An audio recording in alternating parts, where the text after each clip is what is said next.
Hello, everyone. I'm Annie Gibbins, and you're listening to Memoirs of Successful Women, the podcast where you get to hear candid conversations with fascinating women from around the globe who share aspects of their business and life journey, how they measure their success, and what they have learnt along the way.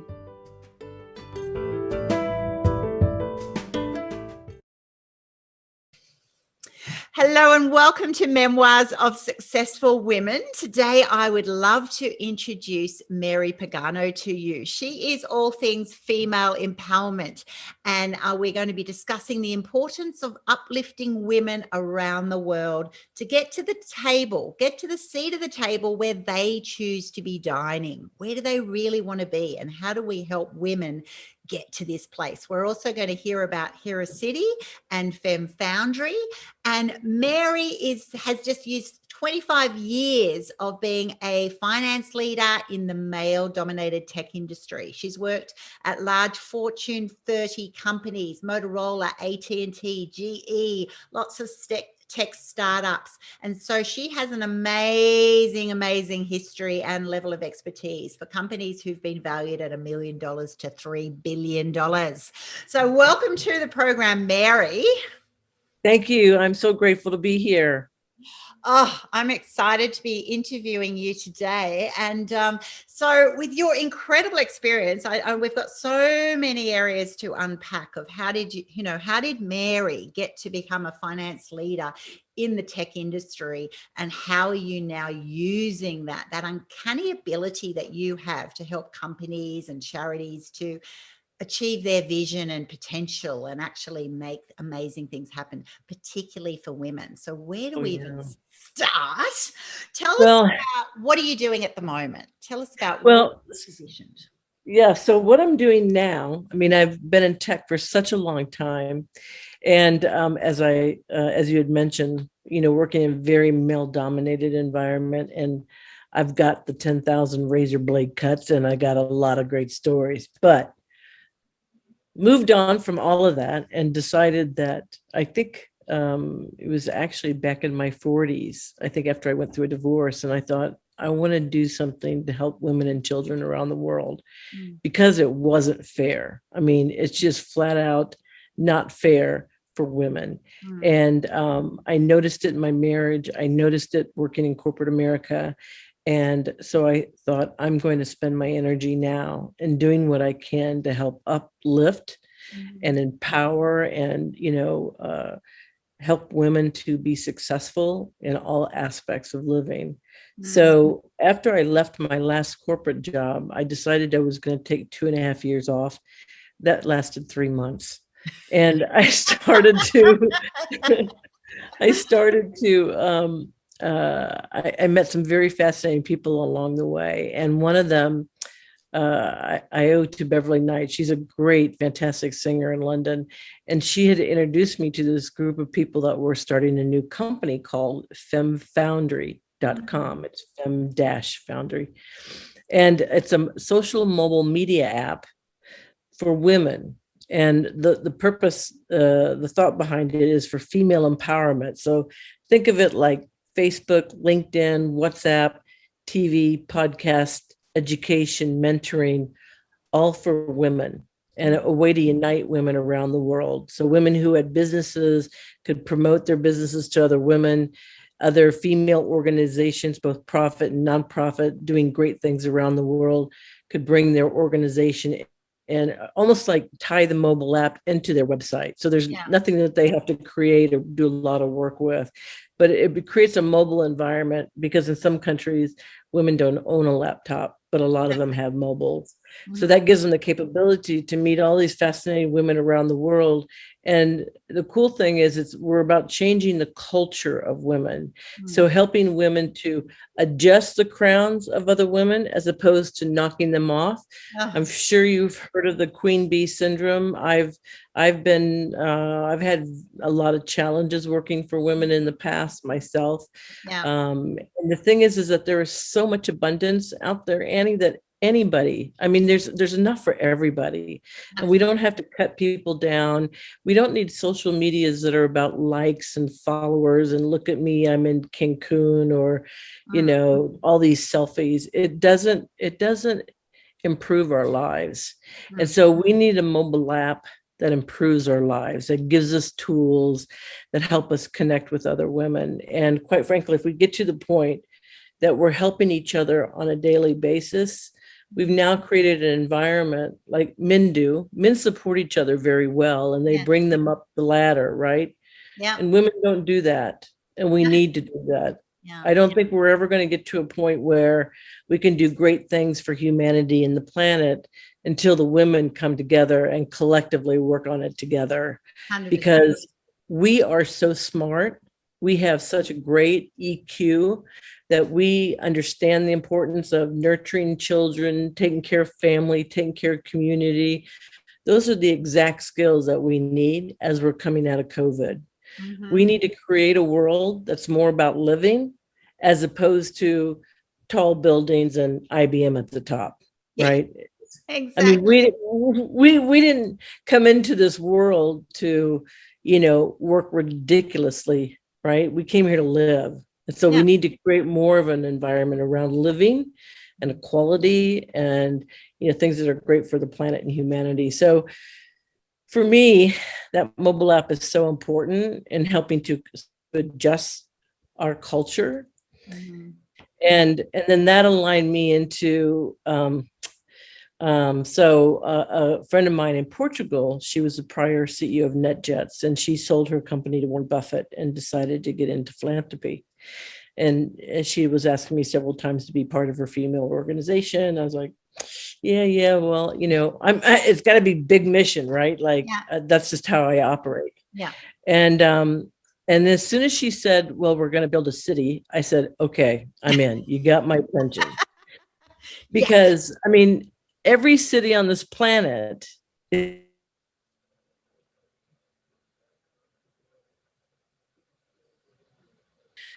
how does everybody make money? There really is no thought about the whole living aspect. I mean, it's like an afterthought. And so when she talked about the city, I thought, okay, I'm so in on this, because we need a really smart green city that's based on the future of humanity, includes all genders, all nationalities, all religions, and has a strong theme for women, right? So, a museum that focuses on the past, present, and future of women all over the world. I mean, can you imagine of all the anonymous and unknowns that we know nothing about, who have done fantastic things?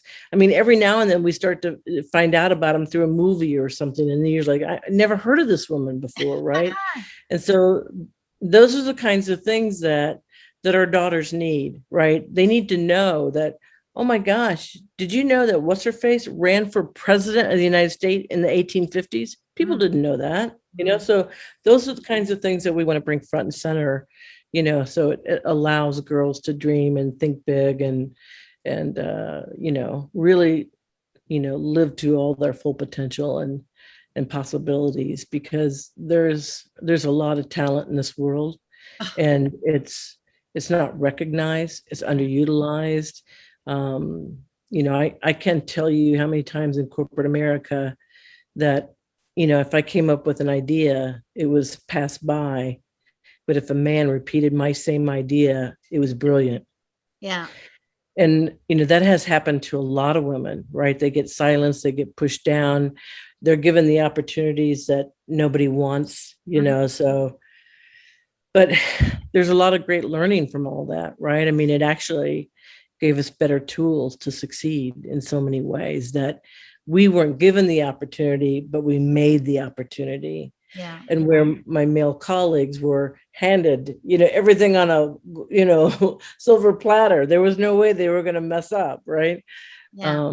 So it's time for us to be able to help and support and promote women all around the world. And we can learn from each other. I mean, I remember the greatest lessons I got from my 5-year-old niece. I mean, talk about an aha moment. I Yeah. remember I was working the strategy for AT&T, a mobility strategy for education, and my 5-year-old niece took my iPhone and she scolded me because I only had one page of apps. Now, keep in mind, we were the first provider of the iPhone, right? And I had been in the mobile technology since the car phone. I mean, that tells you how old I am, right?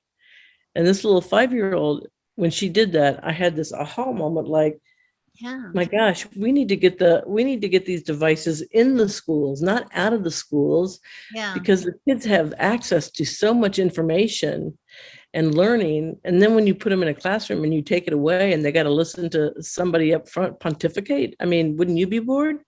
Exactly. Exactly.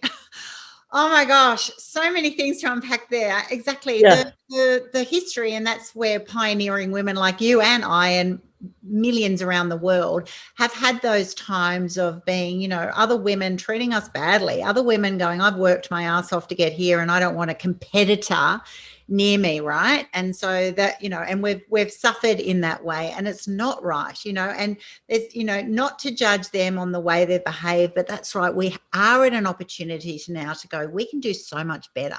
We can do so much better for women globally to actually go, that's right. There is enough business for everybody. We need to encourage each other, support each other, nurture each other. And all of that is in a different landscape than it has been previously. While we have worked, and you spectacularly, in industries, corporate industries, that's right, which end up in the ivory tower, which is male dominated, which is, fill you up and then hopefully you'll have your opportunity to share or, make some business. The new global landscape, as we know very well, is very different. And it's also very different for women. That's right. Here we are multitasking, raising families, working, needing flexibility. We have more than enough to offer, but we actually want to contribute in a different way. And I think your expertise and your passion for these apps, and your niece was right? That's right. Because a modern consumer actually goes and says, I want to acquire, I just want to know how to access information as I need it, which is going to be on an app these days, right? Oh, yeah. And then being able to then go activate it, use it, and then be involved and being connected where I'm traveling rather than where I've been.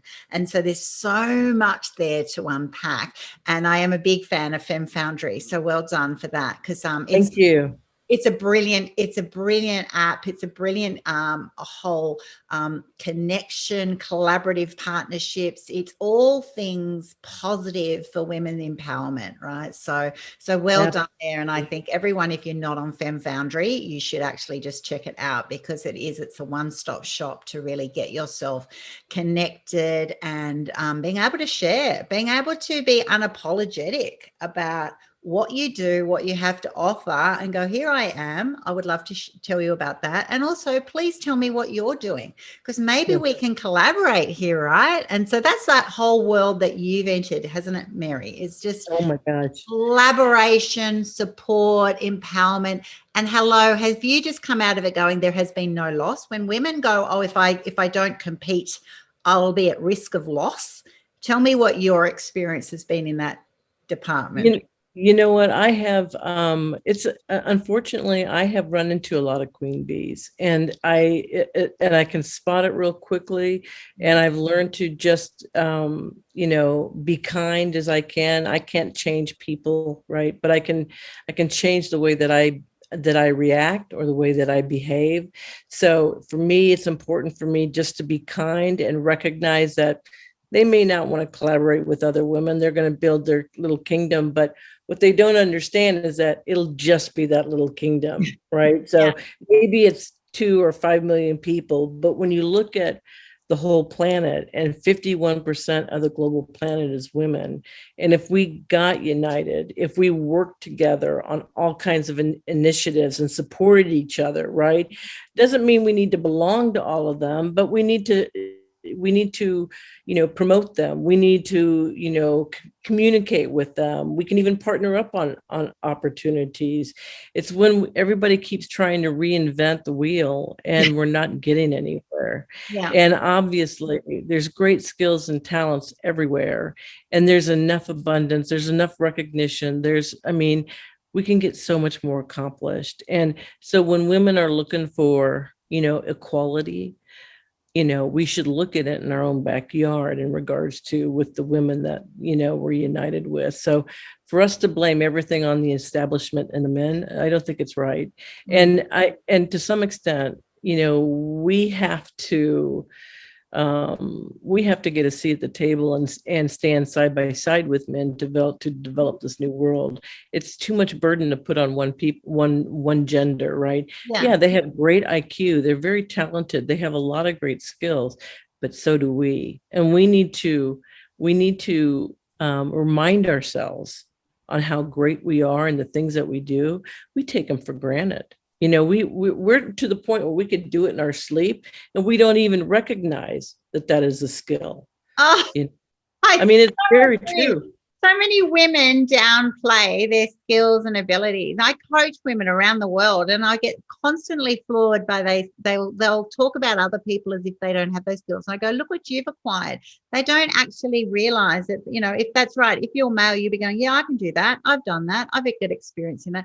And they don't do it, and why? It's a crazy holding back that actually, it's not saying, look at me, I'm amazing. It actually goes and says, no, I have these skills and abilities and talents, and I'm very happy to share those with you if they're of value, right? It's a whole mindset. I love what you tapped into there about, the queen bees, and when you're all about yourself, that's right. You can be very, very good at that, but it's going to be finite. The things that have been amazing are when you're actually happy to see that, once you've got what you think is your dream, there's always so much more. It's like the whole, you get to the top of the mountain and it's always going to be a false summit, right? You suddenly get a new view and go, wow, globally there are incredible opportunities. And I think that's what it's about. It's actually saying, think big. And I love the way when you were introduced something, you went, it better be big, because, that's right. Because you're a woman who actually goes, well, I want to do stuff that actually changes the world. I don't want to have a limited view on something amazing. I've already been in that sort of stage of life. And it's so funny because in my tech career, sometimes I wanted to play too big, and I know my leadership team is like, what is she doing? But I couldn't help myself. That's just how I am, right? I just feel like, you can spend as much energy on a small project than you can a big project. Yeah. And if you're going to spend the energy, do it big, right? Yeah. And, it's kind of like shoot for the moon and you might land on the stars, or whatever way it is. Shoot for the stars, land on the moon, right? That's exactly it. Totally. Exactly. And sometimes you don't even know what that actually will look like. Like here you are now designing a city, this city, right? And then go, what does a physical city look like of the future? Who would be in this city? What are their needs? What are your niece's needs in the future? If she was to then suddenly, live there, what does that actually look like? Not something that's been built historically, which has been adapted for current times. What does the future look like for a world that we would be proud to live of, that there's total equality, that there's acceptance, that you can all grow to your maximum capacity without fear and judgment. It's incredible. So your mind is just perfect for that, and you're aligned with now other people who think in that way. And then how are you approaching that? So who are the think tank for that? How does Mary Pagano find the people who will know what do people of the future? Who are the stakeholders, if you like? Well, yeah. So it's very interesting because we've got multiple opportunities going on as we're developing this. So I've already reached out to the UN Smart Cities, Carrie in Vienna, and talked to her about the project and what we were doing. And she was so excited. She said, oh my gosh, Mary, we would love for this to be the platform for all cities going forward. And I said, Carrie, right now we need one, and we need it one done well. We've got a great architect, Gilles Bactiar, who's out of France. he's already designed the three major components for Harris City that we are taking responsibility for. That's the university, which is based on the future of humanity studies, the museum, and also the conference hall, convention center. So that's the piece that Hera, that we are going to fund. Obviously, we're working with the government. We've got 3 countries we're in discussions with, and it has to be a very tight relationship with the government of that country, because we want this to be a very big visit card. So location, airport, all those kinds of things have to be really perfect for us to go, this is it, put the stake in the ground and sign the contract. We're talking to a few partners that are in the think tank space of cities. A couple of them, we're in discussions with ARC 2030, with Bruce Mao, some famous museum curators. We also have Emmanuel Pimente. He's kind of like Leonardo da Vinci of our time, so to speak. He's in Switzerland, and he is actually writing papers on the future of humanity. He's already got 30 books out on the future of humanity. But now he's got a group of thinkers. I don't know, I've got the name a list, and it's a long list of really brilliant people. And they're working on the information for the university as far as what the studies will be like, how will the university operate. So there'll be discussions and information from them in regards to the future and Harris City. But we're continuing to reach out to people that are thinkers in that space. We're working with people from Nathan Gray's organization in Panama at Geoversity about biomimicry, biodiversity. So we're really wanting to be very in tune with the nature and the environment of the location that we're at. And then I'm having monthly calls inviting anybody to come and join and share what would be important for them to see in the city. I'm collecting all that information, both text and the videos. So that way we have we want the women to tell us what they want, what's important to them. And what's very fascinating that keeps coming up is safety. I mean, because of we've all walked to our cars late at night with the keys between our fingers, right? I mean, these are little habits that we've always been used to, and different things as well, like have your phone on, talking to someone. I mean, there's all these little tips and tricks we've all been taught through the years. So it's very interesting that safety is always like the number one issue that pops up. I think safety is an absolute key. That's absolutely right. We've all had those moments and I'll do that. I'm an outdoor sort of trekker, adventurer type, but I'll still do that. I won't, if I was male, I'd then go, I feel like going for a little trek around our, a 2-hour hike. I probably would do that on the trail at night, but as a woman, I wouldn't, I will choose when I'm out to go, okay, I'll stay where the lights are rather than go down a back alley. Not that men can't get assaulted or whatever in those spaces, but it's this constant pressure. And I think what men don't realize that if that's not just at that moment, it's also, it's constantly unpinning, your behavior on a daily basis. Do I feel safe here? Right. I've noticed even when we were growing up, my husband and I used to talk about that. If you're driving fast, the two things, the man is thinking, will I get caught? And the woman is thinking, am I actually safe? Right? It's quite a classic. It's kind of like going, that's right, we're hooning along this highway and the woman's like going, am I safe here? And then he's like going, he's checking out the window going, will I get caught? And that's probably a classic example of the different thinking, right? I know that's just an example, but if you actually play that out through our lives, it's kind of like, yeah, that's right. I do, I want to feel safe and secure. And a woman, particularly when you do have that absolute safe and secure and supported, if you have those three things, I mean, it just allows women to just explode in their potential, because that's a huge weight. It's like they're anchors, right? That you're stuck. Yeah. And they can be quite paralyzing, if you're actually not feeling safe and secure. That's it. You're very much stuck. When women go through those stages of being stuck, it's like, I don't know where I am, but I'm also terrified to take that next step. And so what you're actually doing is you're creating this future world and going, if we could guarantee this for you, imagine where you could then go with that, right? I know. But creating such a healthy environment. I mean, I would love to be able to wake up in the morning and go out on the go out in the back and pull an apple from a tree, or green beans from the garden. Like just fresh organic food at any moment's notice. Like, can you imagine a city park with gardens and fruit trees?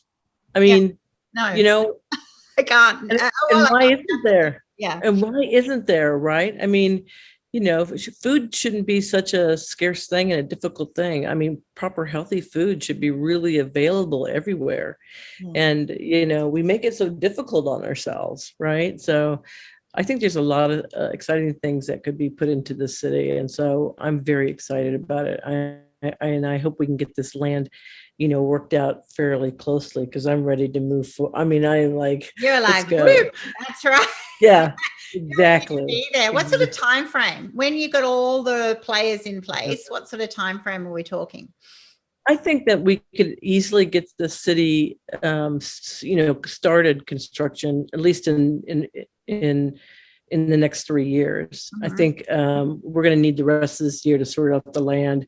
COVID has really slowed us down in regards to looking at property, which has really been a pain. But we do have a possible place that we're looking at right now. We're making proposals. So fingers crossed, love to tell you, but, I don't want to jinx it. So.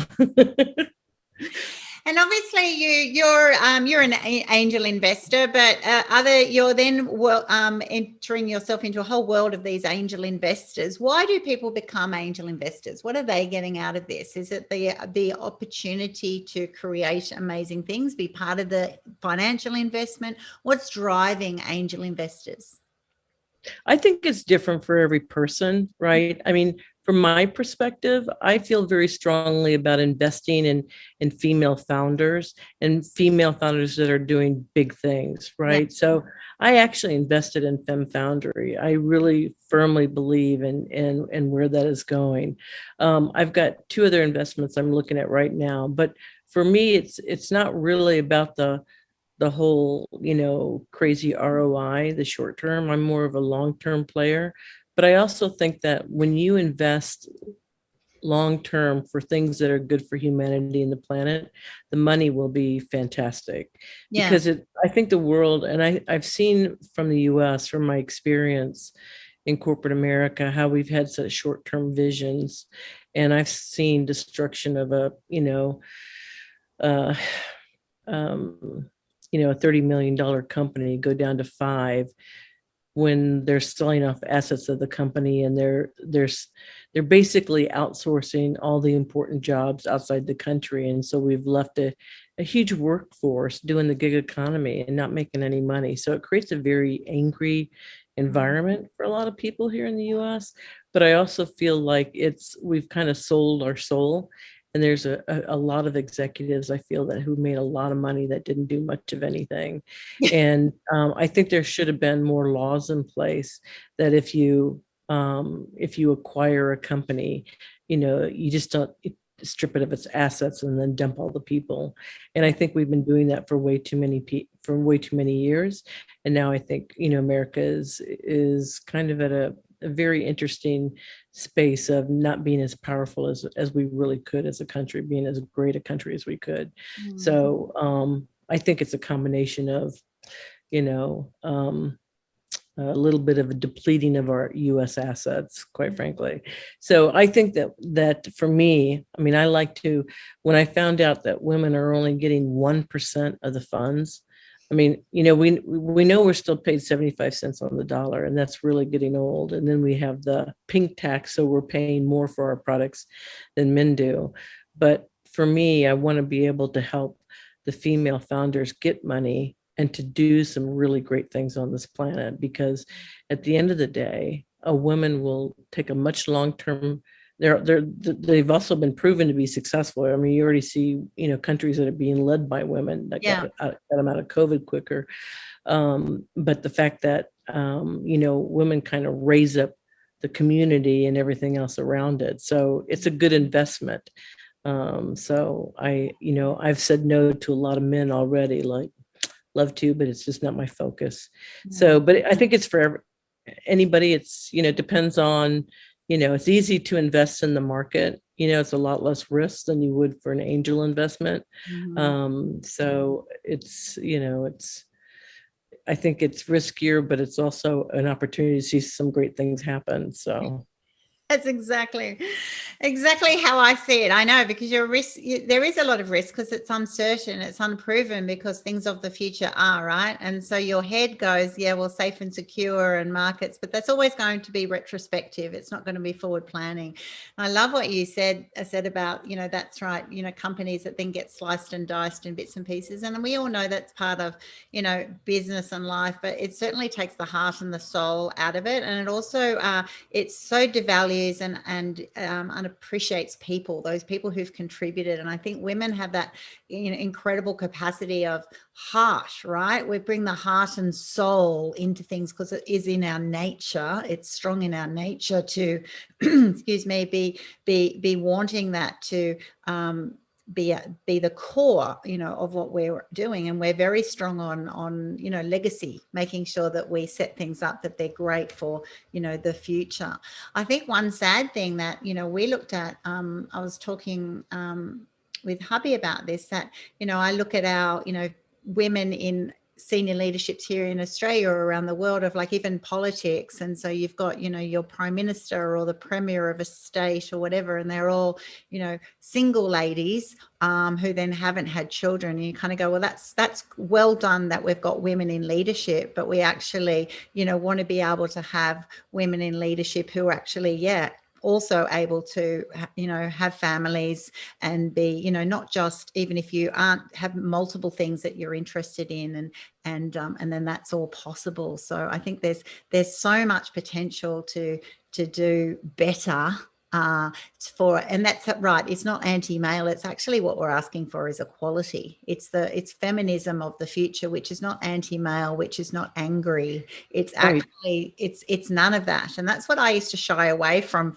like feminists when I was growing up, going, they all seem so man-hating and angry. And I went, and I'm kind of like, I almost didn't want to say I'm feminist. And I'm like going, whereas feminism of now, right? I know they're all like, bloody men, we'd be better if we were. I'm like going, well, no, we actually do love men. We're claiming our 50% or 51%. And that it's like, rather than criticize that, my view is now, what if you can have that? What if you, instead of complaining that you can't, if you had it, what does that look like? What does that really look like? What is the best outcome for that scenario? That's where we actually need to be having people like you, Mary, and having others around the world going, what's the best view of that we can possibly imagine, and bringing in all those stakeholders to be able to design that, rather than just keep going chip away, and hope that it happens, because it won't naturally happen. And we know from history that it doesn't. It requires pioneers who actually go and say, that's not okay, or I'm not going to accept that. And then rather than be angry or destructive, actually show you a new way that things are possible, right? And I love that. That's what you're doing. You're actually saying there is a way, and we'll do the hard work. We'll make it happen. And your testimony today in this interview has been fantastic, because look how collaborative you are. Listen, for the women who are listening in, to make these amazing things happen. If I've been listening to your language, and it's about you're collaborating with all these people around the world, you're wanting their views. You haven't actually designed something. I think with a limited view, even if it's amazing, you then go, here's my strategy. This is what we're going to do. This is what we're going to achieve. And do you want to be part of that? Whereas here you're saying we have a vision, we have a place that we're designing. Now we want to bring all the partners in, from, that's right, finance, all the stakeholders' views, gender differences, culture, spirituality, spiritual, university, educational. It's multifaceted. It's life wheel type components in the with the breadth of diversity that we must Yep. have if we're looking globally, Yeah. it's incredible. And I love the way, for those who are learning how to be, how to think big, I think this is a classic example. Fem Foundry is a great example of that. Harris City is a great example of that. The people are doing things going, I don't even know what it actually fully looks like, but I certainly know what it would feel like. Right? I know what the people would receive out of it. And then we've got to create that, whatever that ends up looking like. I think that's absolutely Exactly. right. Exactly. So it takes the voices of many, right? I mean, like I had said about my 5-year-old niece, I mean, I learned something from her, right? I mean, you learn something from anybody and everybody. And Yeah. so collecting that, right? And then creating that is going to be, because it's a city for everybody. Yeah. It's a city for everybody. And I think it's really important for women to be able to have at least one city on this planet that represents them. What are you going to do, Mary, when millions of women want to live there? Hey, we'll just Going to be expand it. big enough? We'll just expand it. But anyway, yeah, no, I'm anxious to live in the city actually. So I'm definitely going to be there. You're No definitely doubt going to about be it. there? No I'm definitely doubt going to be there. whatsoever. Yeah, definitely going to be there. So, but anyway, it's exciting. I'm very thrilled about it. I'm meeting so many fascinating people all over the world, and people want to be a part of it. People want to have a say in it. People want to participate in the ideas and the everything. So I have no doubt we're going to have plenty of funding to do this city. I mean, we've already got some coming our way, and we haven't even got the fund open yet. So, Brilliant. Yeah. What have you learned most about other people that you've collaborated with? What have you learned from them that you were surprised by, but it was really valuable? Ooh, gosh, wow. That's a really good question. Um,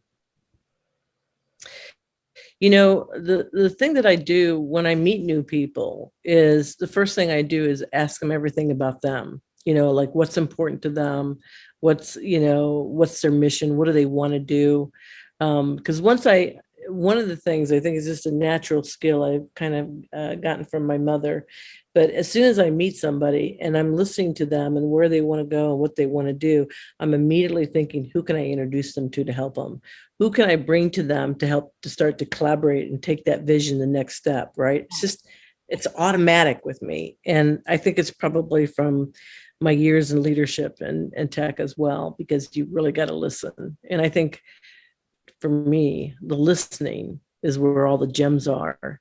And so once I find out everything that's important to them, then I'll share the things that I'm doing with them and Harris City. Now, I've got other projects I'm working on as well, but these two are the most passionate to me because of the whole female empowerment and changing the culture and uniting the women, because we have to do this. And the time is now. I mean, we're at a crisis around the world, and women, I truly believe that women are going to get us out of this crisis. I really do. And we just got to get united on it. We just got to help each other and support each other and roll up our sleeves, with whoever that we meet and whatever that we do. So there's always means to collaborate, or else reintroduce or share or whatever. But at some point, I don't think we're going to go anywhere unless we do. Yeah. Yeah. For those women who are now where you were maybe 10, 20 years ago in male dominated industries, chipping away, pioneering away, and you're like going, oh my gosh, what would you have done differently, or what advice do you have for them? Because do you know what I mean? They're there now going, okay, well, this is really great. What key learnings did you have? And what do you think, gee, I wish I did that earlier? To manage like a woman. I managed like a man. And maybe that's why I survived, because I managed like a man. I was extremely competitive. I was on the swim team for years and was training for the Olympics. So I was extremely competitive. And so I could handle the men for the most part. And I operated like a man, which was not which was not healthy, and it really wasn't the right way to go about it. Mm. So I say if I had to do it any differently, is that I would manage like a woman. Mm. And what More does that mean to you? What are the key differences in managing like a woman?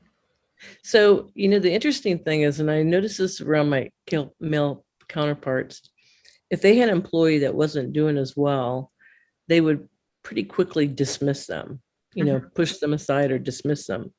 As a woman, I would have a conversation to understand why this person is behaving the way that they are, Yeah. right? Like what's causing this, right?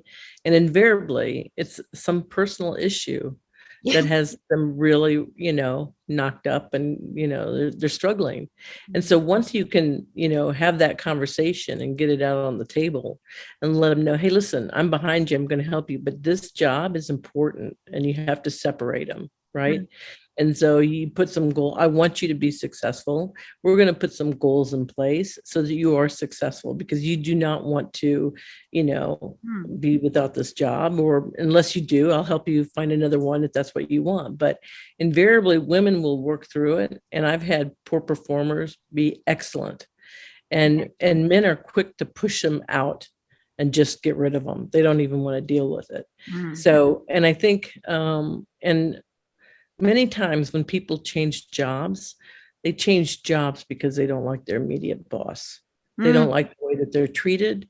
They're not respected, So, and I think women have this great EQ skill, which makes them extremely compassionate to understand employees, what's important to them, what drives them, as well as we have great EQ skills to listen to customers, to listen to what they really need and how we make them satisfied and happy and long-term customers.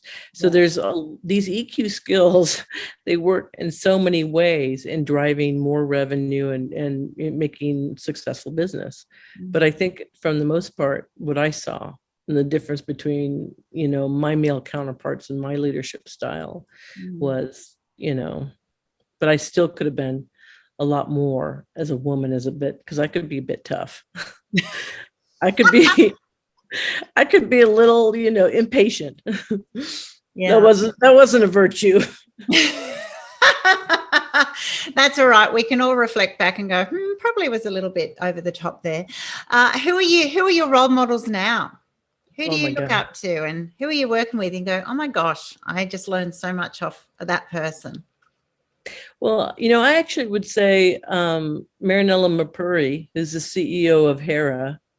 I really admire her leadership skills. Mm.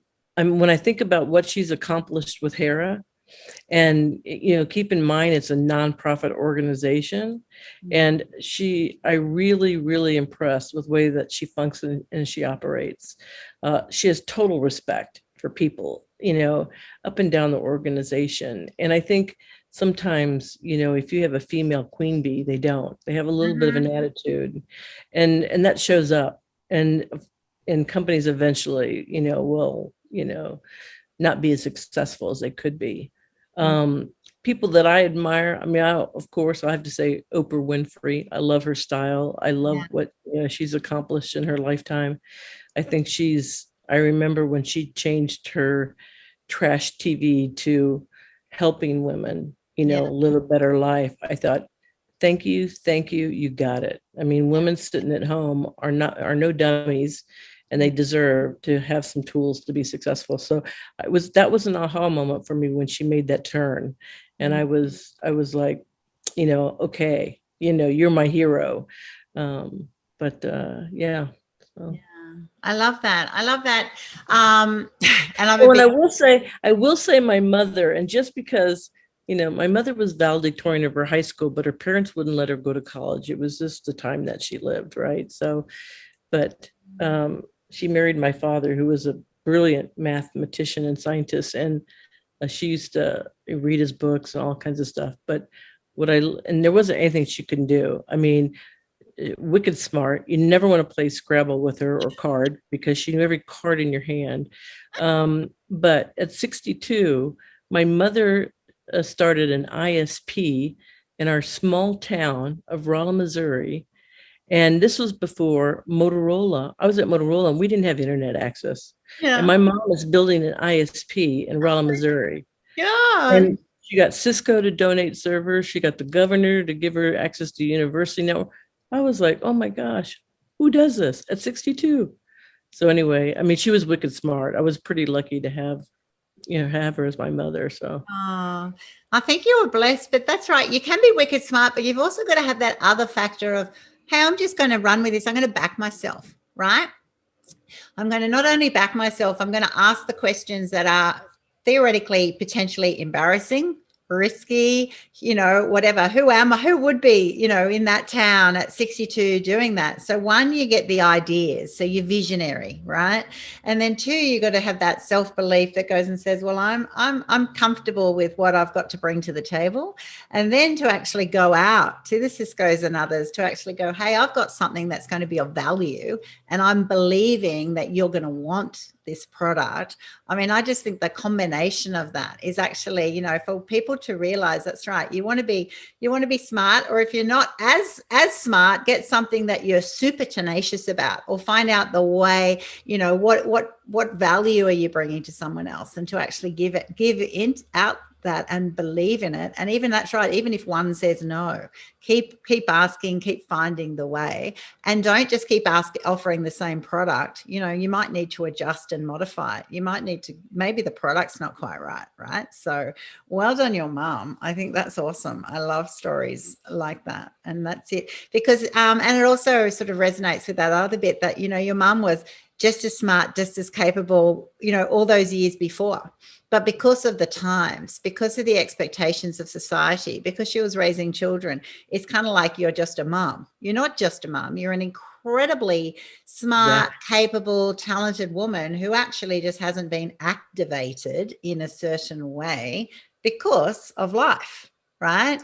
And so those listening in, never doubt your potential. And that's what I'm all about in my women's empowerment, activating your potential to get success in your own terms.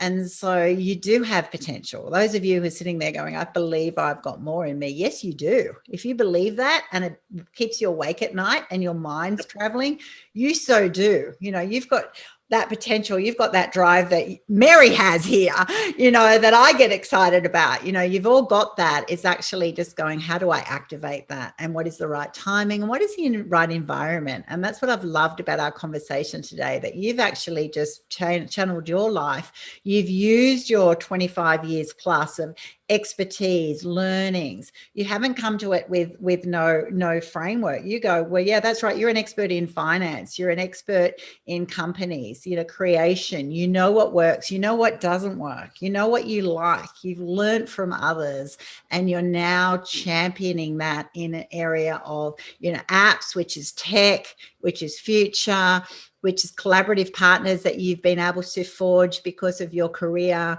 to then be able to have something that's going to be an incredible part of the future. I just say congratulations to you, Mary. It's just absolutely a delight to meet you and to watch what you're doing, and and to be part of that, right? We all get to be part of it, Yes, you do. That's it. Yes, you do. Yeah, exactly. Yeah. Wow. Thank you. So let's finish our interview now with what does success look like? When you look at successful women, what does that even mean to you? What is a successful woman? I think it's different for every woman. Some women it might be, to have a family. Some women it might be to, do a TED talk. Some women it might be to be a billionaire. I think it's different for everybody. And the thing is that we're all so unique. We all have such great gifts that we can give of service. I think when you give of service and you're helping others, the universe just opens up to you in so many ways. So I also recognize that, we may not even have tomorrow, right? So when I look at like a successful day, I think that I'm eating something that I love, that I get to have my moment with my coffee and my, news or whatever. It's just those things that you do during the day that make you happy. And you create those really healthy habits that over the long haul, all of a sudden you go, wow, here I am. And it's just because you had some new daily habit. But for me, I look at success as when I get into home plate, I want to know that I made a huge difference on women's lives around the world. For me, that is success to me. Yeah. Excellent. Well, you're riding that wave of success very, very well. And yeah, it's just such a joy to meet you. How do people find you? How do people find out more about, what are your web links to Fem Foundry or Harris City? Yeah. So you can find Harris City at www.harriscity.org, and you can find Fem Foundry at www.fem-foundry, FOUNDRY.com. You can find me on LinkedIn, Mary Pagano. I'm easy to find. And my Gmail is mary.pagano@gmail.com. And I'm always floating around somewhere, so you can find me. And I'm happy to introduce you to everything and anybody, and connect you with whoever that you might need to reach your goal. So I'm a avid networker, and I appreciate meeting all these great people around the world, including yourself. Oh, thanks, Doll. Yeah, and that's it, guys. Those of you who think people are unapproachable, they're not. They're actually sitting out here going, oh my gosh, I'm doing amazing things, because I just want to believe in myself. I can. And also, I'm really happy to help you. People, Mary does answer her own emails and does her own thing, and she's happy to be reached out to. So definitely connect with Mary, definitely connect with Fem Foundry, follow Harris City. If you are at a high level, angel investor, a major stakeholder, really passionate about this area, definitely reach out and find that. And if you're not, then just, believe in others who are pioneering a way for you for the future. And if it's, even not for you, it's for your daughters, it's for the future of humanity to actually go, thank goodness we've got pioneers who are able to be able to think on this level and to be able to contribute, because it's always, this is stuff that really shifts the landscape for the future. And it shifts our expectations of what should be norm, right? I think we've become too complacent with, that's just how things are. And I look back and I go, man, my grandmas were my biggest role models, our pioneers of their time, and sometimes it's hard. It's hard for those people who are shifting the landscape, right? It's certainly not an easy task. There's a lot of opposition to that. There's a lot of criticism. There's a lot of naysayers, because most people aren't like that. Otherwise it would be different. And so if you actually go, oh, they make it look easy, it's not. It's actually hard. But there's a tribe. When we get a tribe of women, we get women collective behind, even in our thoughts and our prayers, and it's like a momentum. It's a wave. And just lean into other women who are doing this. I think, you do have the ability to move mountains, right? And to be able to say, no, it used to be. What a great legacy is that, when you can go, oh, it used to be this way. But because we chose to act, because we chose to not just talk about it, we chose to do. Take action. Incredible things are possible, and they're limitless. And so all the best for your future success, Mary. I look forward to following your journey. Thank you. Thank you. I so enjoyed our conversation. Thank you so much for inviting me. It's a pleasure.